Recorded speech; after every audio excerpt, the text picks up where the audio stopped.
Hello, I'm going to show you what comes in the Nouns and Verbs folder for my grammar stories. This one has 4 stories for Google Classroom, and then there's same 4 stories come in a printable version as well. So if you're assigning them in Google Classroom, you'll save the page that you want to assign as its own separate slideshow, and then you'll just assign that one page.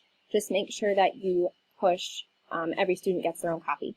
So we're going to go through one together. I'm just going to type in random verbs and nouns, then I'm going to reread it and make sure that it has subject-verb agreement. All right, so this is called the cat.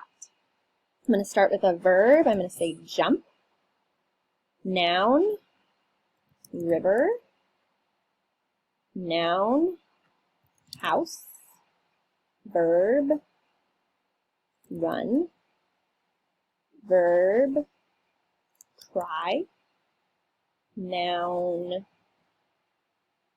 let's say frog, verb, dance, verb, skip. All right, let's see if it makes sense. One time I was jumped down the river. So if you had your students go back and read it to make sure there's subject-verb agreement, they would stop and they would change this. So one time I was jumping down the river.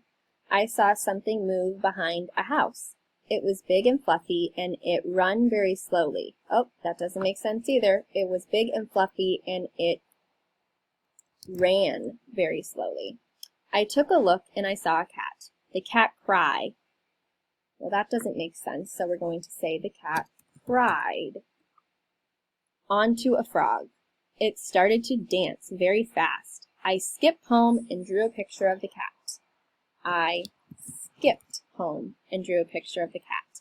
So they get to practice their nouns and verbs, but they also get to practice using subject-verb agreement, which sometimes can be hard to do. So I think this is a great way to have that be a fun activity, and it's easy to use during distance learning. So I hope you enjoy it. Thanks.